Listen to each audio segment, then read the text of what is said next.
कृष्णाय वासुदेवाय हरये परमात्मने प्रणतक्लेशनाशाय गोविन्दाय नमो नमः।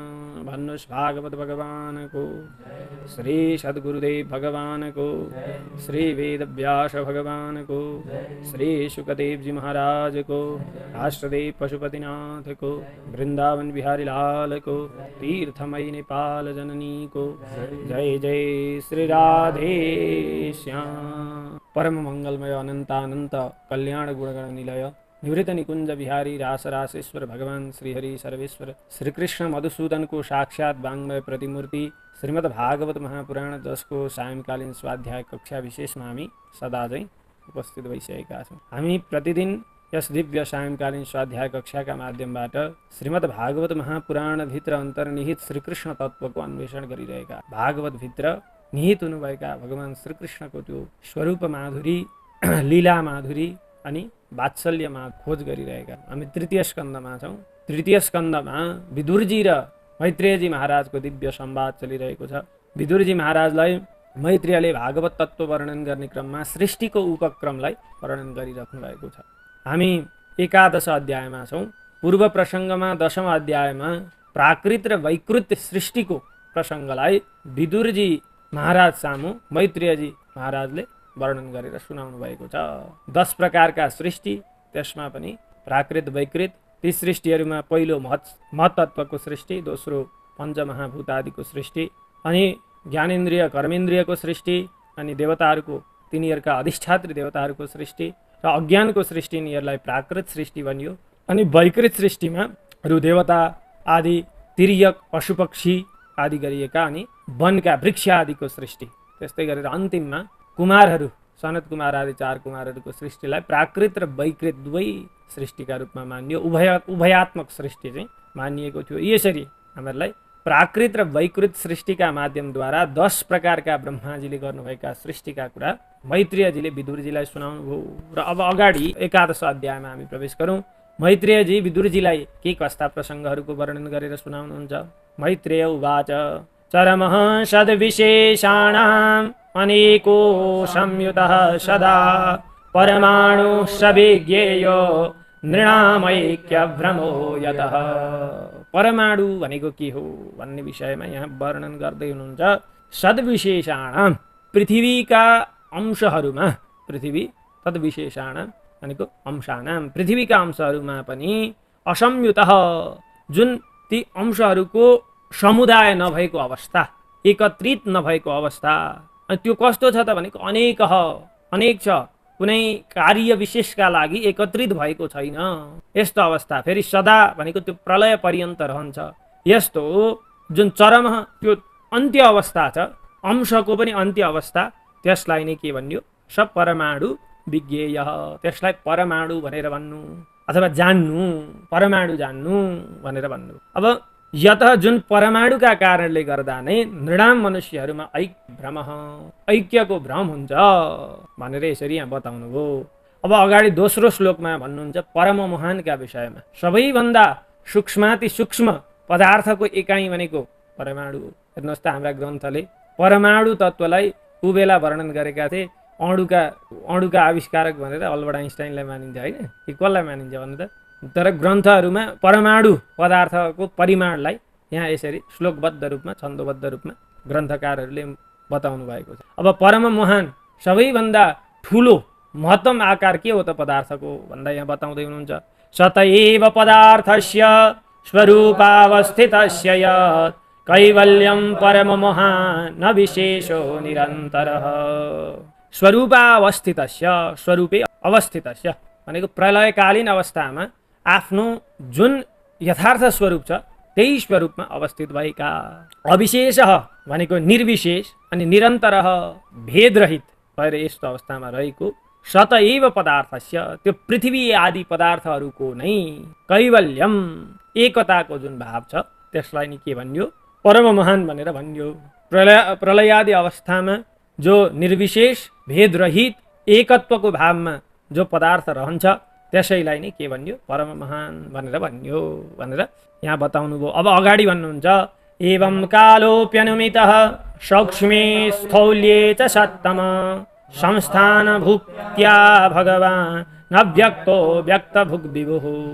हे सत्तम, हे विदुरजी महाराज, हे सज्जन, अव्यक्त भगवान नारायण स्वयं अव्यक्त भएर पनि संस्थान भुक्त्या तत्त्वहरूका रूपमा महतत्व आदि तत्त्वहरूलाई भोग गर्ने क्रममा भगवानले आफूलाई फैल्याउनुहुन्छ। यस्तो अवस्थामा व्यक्त भुक सम्पूर्ण व्यक्त पदार्थहरूमा चाहिँ भगवान के हुनुहुन्छ भन्दा परिच्छन्न, ती व्यक्त पदार्थहरूलाई ढाकेर भगवान रहनुहुन्छ। यस्ता भगवान जो भगवान हुनुहुन्छ विभु व्यापक सर्वव्यापक भगवान, उहाँ नै एवं यस्ता प्रकारले काल अपि कालका रूपमा पनि समयका रूपमा पनि अनुमितः अनुमान गरिनुहुन्छ। कसरी भन्दा सौक्ष्मे सूक्ष्माति सूक्ष्म अणु रूपमा र स्थौल्ये च भनेको स्थूलाति स्थूल परम महानका रूपमा। समयको पनि गणना कसरी हुँदो रहेछ भन्दा सूक्ष्माति सूक्ष्म अणु अणु भनेर अथवा परमाणु रूपमा पनि समयको गणना हुँदो रहेछ अनि परम महानका रूपमा पनि समयको गणना हुँदो रहेछ। उनै भगवानकी शक्ति जो काल रूपमा रहन्छन् उनको गणना पनि भयो र पदार्थ रूपमा जो भगवान हुनुहुन्छ उहाँको पनि अणुका रूपमा गणना भयो। अब अगाडि बताउनुहुन्छ सकालः परमाणुर्वै यो भुङ्क्ते परमाणुतां शतो विशेष भुग्यस्तो सकालः परमो महान्। यः कालः परमाणुतां भुङ्क्ते स वै परमाणु। यह जुन कालः काल शक्ति अथवा समय परमाणुतां भुङ्क्ते जुन परमाणु पदार्थमा व्याप्त हुन्छ त्यसलाई नै वै परमाणु कालः, त्यसलाई नै परमाणु काल भनेर भनियो। एउटा परमाणु पदार्थमा व्याप्त हुनका लागि समयलाई प्रकाश व्याप्त हुनका लागि जति समय लाग्छ सूर्यको किरण व्याप्त हुनका लागि त्यो समय चाहिँ के रहेछ भन्दा परमाणु समय रहेछ। अब परम महान भनेको त कस्तो भन्दाखेरि अविशेष भुक् सतः तु स कालः परम महान। अविशेष भुक् भनेको जो परम महान पदार्थ छ त्यो परम महान पदार्थ पृथ्वी आदि स्वरूपको त्यसलाई चाहिँ भोग गर्नका लागि यस्तो जुन काल जति काल लाग्दछ स तु त्यसलाई त परम महान कालः परम महान समय भनेर भनियो। समयको थुल गणना परम महान भनेर गरियो जसले परम महान तत्त्वलाई व्याप्त गर्दछ। जुन जति समय लाग्छ त्यति समयलाई परम महान समय भनियो। परमाणुलाई व्याप्त गराउने समयलाई प्रकाशले परमाणुलाई व्याप्त गर्ने समयलाई परमाणु समय भनियो। प्रकाशले परम महानलाई व्याप्त गर्ने समयलाई परम महान भनियो। अब अगाडि यसरी नै समयका एकाइहरूको वर्णन गरेर लानुहुन्छ। समयका एकाइ सँगसँगै पदार्थको एकाइको पनि वर्णन गर्नुहुन्छ। के भन्नुहुन्छ भन्दा अणुर्द्वौ परमाणु स्यात् त्रसरेणुस्त्रय स्मृतः जालार्करश्म्यवगतः खमेवानुपतन्नगात्। द्वौ परमाणु अणु स्यात्, दुई परमाणु समय अणु हुन्छ अथवा दुई परमाणु पदार्थ अणु हुन्छ। यो कालको पनि यसरी नै गणना हुन्छ र पदार्थको पनि गणना यसरी नै हुन्छ भन्दै हुनुहुन्छ। दुई परमाणुको समूह एक अणु हुन्छ। अनि त्रसरेणु त्रय स्मृतः, त्रयः अणु त्रसरेणु स्मृतः, तीन अणुको समूह नै त्रसरेणु हो भनेर बताउनु भयो। अब यो कसरी थाहा पाउने भन्दा जाल अर्क रश्मि अवगतः भनेको आँखी झ्यालबाट सूर्यको प्रकाश भित्र पस्ने क्रममा जो धुलाका कणहरू देखिन्छन् कस्ता देखिन्छन् त ती धुलाका कणहरू भन्दाखेरि खम एव अनुपतन अगाध आकाशतिर नै उडिरहेको जस्तो देखिन्छन्, आकाशतिर नै फर्केर गइरहेको जस्तो देखिन्छन्। ती धुलाका मसिना कणहरूलाई के भनिदो रहेछ त्रसरेणु भनेर भनिदो। त्रसरेणुको परिमाण त्यति हो। त्रसरेणुलाई जुन कालले भोग गर्छ सूर्यको प्रकाशले जुन जति समयमा त्रसरेणुलाई भोग गर्छ त्यो त्रसरेणु समय हो भनेर बताउनु भयो। अब अगाडि बताउनुहुन्छ त्रसरेणु त्रिकम भुङ्क्ते यकालः स त्रुटि स्मृतः शतभागस्तु वेदः स्यात् तैस्त्रिभिस्तु लभ स्मृतः। यकालः त्रसरेणु त्रिकम भुङ्क्ते स त्रुटि स्मृतः। जुन समय त्यो समयले तीन त्रसरेणुको भोग गर्दछ अनि त्यसलाई के भनियो त्रुटि स्मृत, त्रुटि भनेर जान्नु। त्रसरेणुलाई 3 पटक भोग गर्ने अथवा 3 त्रसरेणुलाई भोग गर्ने जति समय छ त्यसलाई त्रुटि भनियो। अब शतभागस्तु वेद स्यात्, अब त्यो त्रुटि समय जति छ त्यो त्रुटिलाई चाहिँ 100 चोटि गुणन गर्दाखेरि वेद भन्ने समयको एकाइ बनिँदो रहेछ अथवा पदार्थको एकाइ बनिँदो रहेछ। शतभागस्तु वेद स्यात्। अब 23 त्रिभिः, अब वेद, त्यो वेद जुन छ अथवा वेदै त्रिभिः, त्यो वेद समयको 3 चोटि गणना गर्दा चाहिँ त्यसबाट चाहिँ के हुँदो रहेछ समयको परिमाण भन्दाखेरि लवः स्मृतः, लव भनिँदो रहेछ त्यसलाई। अनि निमेषस्त्रिलभो ज्ञेय आम्नातस्ते त्रय क्षणः क्षणान् पञ्चविदुः काष्ठां लघुता 10 5 च। त्रिलभः निमेष ज्ञेय, त्रिलभलाई अथवा 3 वटा लभ चाहिँ के हुँदो रहेछ, निमेष, 1 निमेष हुँदो रहेछ। अनि त्यो त्रयः निमेष, 3 निमेष चाहिँ क्षणः आम्नात, क्षण जान्नु। 3 निमेष चाहिँ के हो त, पुनः क्षण हो। अब क्षणान् पञ्चविदुः काष्ठां लघुता 10 5 च। क्षणान् पञ्च, 5 क्षण चाहिँ के हो त भन्दा काष्ठां विदु, 1 काष्ठा हो। अब 10 5 छ, त्यसलाई 10 5, 10 र 5 ले कति 15 बार गुणन गर्दाखेरि चाहिँ अथवा त्यो काष्ठा नाम गरेको समयको एकाइलाई 15 बार गुणन गर्दाखेरि 1 लघु नाम गरेको समय बनिँदो रहेछ, समयको एकाइ हुँदो रहेछ। अब अगाडि लघुनी वै समाम्नाता 10 5 च नाडिका ते 2 मुहूर्तः प्रहरः षड्यामः सप्तवानराम्। 10 5 च वै लघुनी समाम्नाता। अब अगाडि के भएको थियो, लघु, लघुमा पुगेका थियौँ हामी। त्यो लघु चाहिँ 15 चोटि लघुको गुणना गर्दा 1 नाडी समयको एकाइ बनिँदो रहेछ। अब त्यो नाडी पनि 2 चोटि, ती 2 नाडीको समूहलाई चाहिँ के बनिँदो रहेछ भन्दा 1 मुहूर्त बनिँदो रहेछ।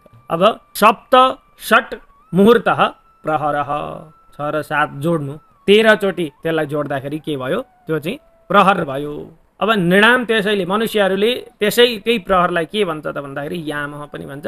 याम भनेको दिनको 1/4 भाग हो, 12 घण्टाको 1/4लाई याम पनि भनियो। द्वादशार्ध पलोन्मानं चतुर्भिश्चतुरङ्गुलैः स्वर्णमासैः कृतच्छिद्रं यावत् प्रस्थजलप्लुतम्। अब याम भन्ने कुरा अझै पनि प्रष्ट भएन। त्यो याम भनेको चाहिँ कति भन्दाखेरि 12 अर्ध, 12 को आधा कति 6 पला उन्मानम, 6 पला परिमाण भएको तामाको भाँडालाई चतुर अङ्गुलैः 4 अङ्गुल लामो चतुर्भिः 4 वटा सुवर्णका सिन्काहरूले स्वर्णमासैः कृतच्छिद्रम, ती स्वर्ण यावत जति समयमा प्रस्थ भनेको पाथी, एउटा पाथीलाई जलप्लुतम, पाथीभित्र जल भरि हुन्छ, मतलब एउटा पाथीलाई भर्न सक्छ। कति 6 पलाको एउटा तामाको भाँडो सानो केही ल्याइयो, त्यसलाई 4 अङ्गुल लामो 4 वटा सुवर्णका धागाहरूले छेडिए। अब त्यहाँ जल लगाइयो, जल लगाउँदाबाट त्यहाँनिरबाट झरेको जल झरेर जुन समयमा 1 पाथी जल बनिन्छ त्यो समयलाई चाहिँ याम भन्ने हो। त्यो पनि भयो। अब यामाश्चत्वारश्चत्वारो मर्त्यानामहनि उभे पक्ष 15 शुक्लः कृष्णश्च मानद। चत्वारः यामा, 4 याम, मतलब 12 घण्टाको 1/4 एउटा याम हो भने अब त्यो 4 मिलेर चाहिँ मर्त्याना मनुष्यहरूको अहनि उभे, रात्रि र दिन बन्दछ। 4 यामको 1 दिन अथवा दिन, 4 यामको रात्रि गरेर 24 घण्टा 1 दिन पुरा बन्दछ, 24 घण्टा बन्ने भयो। 15 पक्ष, 15 वटा दिन रात मिलेर चाहिँ एउटा पक्ष बन्ने भयो। अनि ती पक्ष चाहिँ कस्ता छन् भन्दा शुक्ल पक्ष, कृष्ण पक्षश्च, कृष्णश्च, शुक्ल र कृष्ण पक्ष छन्। हे मानद, हे विदुरजी महाराज भनेर यहाँ मैत्रेयजीले बताउनु भयो। अब तयोः समुच्चयो मासः पितॄणां तदहर्निशं द्वौतावृतुः षडयनं दक्षिणं चोत्तरं दिवि। तयोः शुक्ल कृष्णयोः समुच्चयोः मासः, त्यो 2 कृष्ण पक्ष र शुक्ल पक्षको समुच्चय एउटा एक समूह चाहिँ के हो त भन्दा मास, महिना हो। अब पितृणाम तदहर्निशम, पितृहरूका लागि चाहिँ त्यो के हुन्छ, 1 दिन रात हुन्छ। पितृहरूका लागि कृष्ण पक्ष भनेको रात, शुक्ल पक्ष भनेको दिन, यसरी बुझ्नुपर्ने भयो।